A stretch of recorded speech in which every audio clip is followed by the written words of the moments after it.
How about these Detroit Lions? Don't look now, but this Detroit Lions team has a chance at the playoffs. They have a chance there. They're in the hunt, right? They got some catching up to do, but definitely a team that no one wants to play because of how dominant their offense can be at times. They can absolutely be awesome, and it's a lot of stuff like what you see on the screen. Sometimes it's just a little stuff. We should talk about Amon-Ra St. Brown as, the guy should probably be talked about as a real star in this league. In some ways he is, but I mean, this guy is just, he means so much to this Lions offense. The Lions are just not the Lions without him. I know that they have had flashes without him, but like as a whole, he means so much to this team. Sometimes it's just really simple things like what you're going to see on this play. It's a cover 2 zone that they're going up against. You see the way this concept can work, where you have a receiver kind of running a deeper route, and then St. Brown just going to try to get in a gap in coverage underneath. Watch how this play begins, and that's kind of exactly what's happening. You see him about to, St. Brown is just turning now, and give credit to Goff, he's just getting rid of the football right now. Listen, I don't know what you do with Jared Goff. I don't think you keep him. He's getting paid way too much. If you do keep him, it's probably like what the Niners did with Garoppolo, which is keep him but make him take a pay cut if he wants to stay kind of thing, because you can't get out of that contract after this year. But you got to give him credit. I thought that this was maybe his best game of the season, to be honest, and he's already in throwing motion. It's just, again, the connection he has with some of these guys is great. Watch Goff get rid of the football, St. Brown makes the grab, and you're able to pick up a first down just like that. So again, on a 2nd down and 5, getting the first down, these little things help, and being able to just move the chains certainly help, and that kind of stuff is absolutely a key part of this offense. A play like this is probably a better example because of just the situation. It's a red zone shot, and you see that it's going to be St. Brown who's going to be the key guy on this play. So it's going to be man coverage across the board, but with a single safety deep this time, this means that towards the edge of the, towards the sideline, St. Brown has a one-on-one matchup. It's a play that can absolutely work.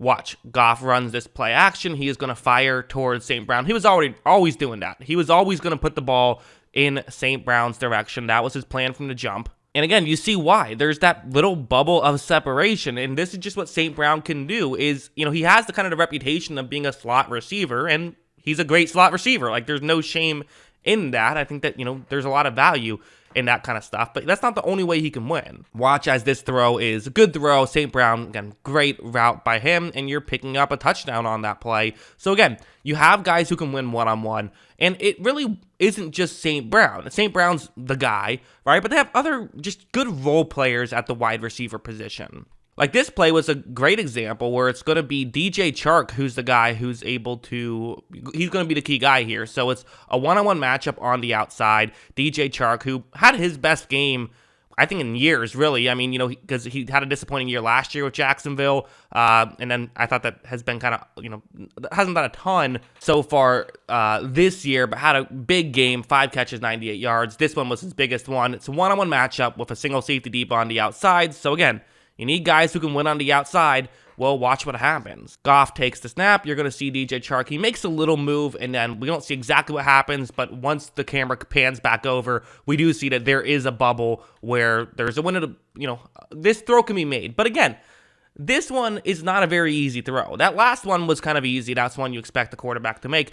This is a tough throw, but it's right on the money, and Chark is able to make the grab. So, again, if DJ Chark can get going, I mean, you have Jameson Williams now. Like, this could be really exciting. Like, this stuff can really work out. Also, stuff like this is the big way they can have success is when you're getting those plays down the field. Well, then what can happen is it just sets everything else up. And, one thing I like about this Lions team in general is I feel like everyone is very egoless. Guys are just going in there and doing the right part of the offense. And, Jared Goff, listen, there's criticisms to be had of his game. There definitely are. But this guy has gone to a Super Bowl, and not as sort of a passenger. He was a key part of that Super Bowl run. I believe he was a Pro Bowler that year. And a big reason why is he's a good player at giving the ball to the player that should get the ball, right? Running the offense when things are going smoothly, he's always been very good at, and even his detractors would acknowledge that. So the way this play works is, again, you have a deep shot, but now you have kind of it's basically just a check down as your halfback is going to run out towards the flat, towards the top of the screen.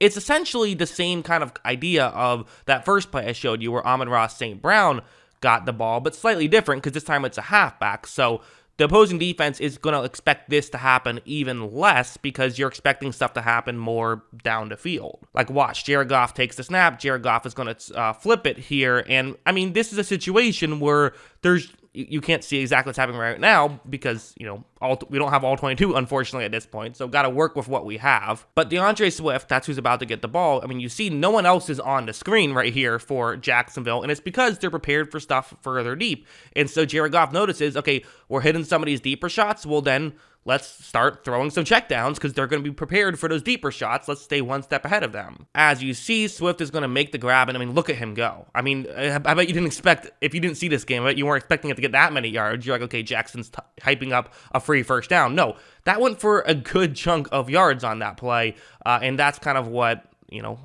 just running an offense effectively can do for a team is just doing the little things. And again, going over here, I just thought Goff made some really good plays. I did. I thought this was a good throw. To me, this was a good game from Jared Goff. Like, you have to give credit to the quarterback sometimes. I know that kind of we like to talk about, it's the Lions offense. It's interesting how it feels like there is no star of the Lions. And part of that is really good offensive line, and those guys tend to not get credit, so then that's a factor. And Amon-Ra St. Brown kind of plays a slot receiver, so that's a factor. But, everyone kind of talks about the great Lions offense. Well, they're a collection of players, and one of the players who played well in this one was their quarterback, number 16, Jared Goff. The way this play works is it's going to be a man coverage play. You have a receiver running over the middle right here. Watch Goff take the snap, and you're going to see that eventually there's a window, but this is not an easy throw to make. I mean, this is going to be definitely pretty difficult. However, great throw from Goff, just a thing of beauty, and good stuff by Amon-Ra St. Brown, who got hit pretty hard there, but still managed to hang on to it and make the grab there. Amon-Ra St. Brown left the game for a bit after that hit, but did come back, so, don't worry too much. But yeah, I mean, it's stuff like that. It's just the little things. There is the exciting offenses that we all talk about are the ones like, the Kansas City Chiefs, where there's these constant bombs down the field of Patrick Mahomes throwing left-handed behind his back, blindfolded type of stuff. Yeah, sure. That stuff is fun. Absolutely. At the end of the day, though, the goal of the game is to score as many points per drive as possible, and the Lions are doing that largely through just stuff like this. And again, I do still think they have stars. I do think they get explosive, but it's just maybe not something that gets the attention other teams do get. So can the Lions make the playoffs with this offense? I mean, you feel like it's possible. You feel like there's a very real chance that Washington or the Giants could kind of lose out a little bit. Now, their schedule, it's not easy, it's not hard either. It's kind of in between of you play the Vikings, you play the Jets, so those are going to be two games that are going to be tough. You also get the Panthers, Bears, and Packers, which are, definitely three winnable games. They've beaten the Packers and Bears before, and the Panthers don't seem to be doing too much. So, the reality is, would winning 3 out of the next 5 be enough to get them in? No, it wouldn't. That would be 8-9. I'd be very surprised if that gets you a wild card spot. So you probably have to either beat the Vikings or the Jets to get in and then win the next 3. But is that out of the question? I don't think so at all. I think it's very much possible. And they only lost to the Vikings by 4 the first time they played. So, they led in the fourth quarter in that game. So absolutely is something that can happen. And it's because of this offense. That's what I think. What do you guys think? Let me know in the comments below. Always love hearing from you. And of course, as always, thanks for watching.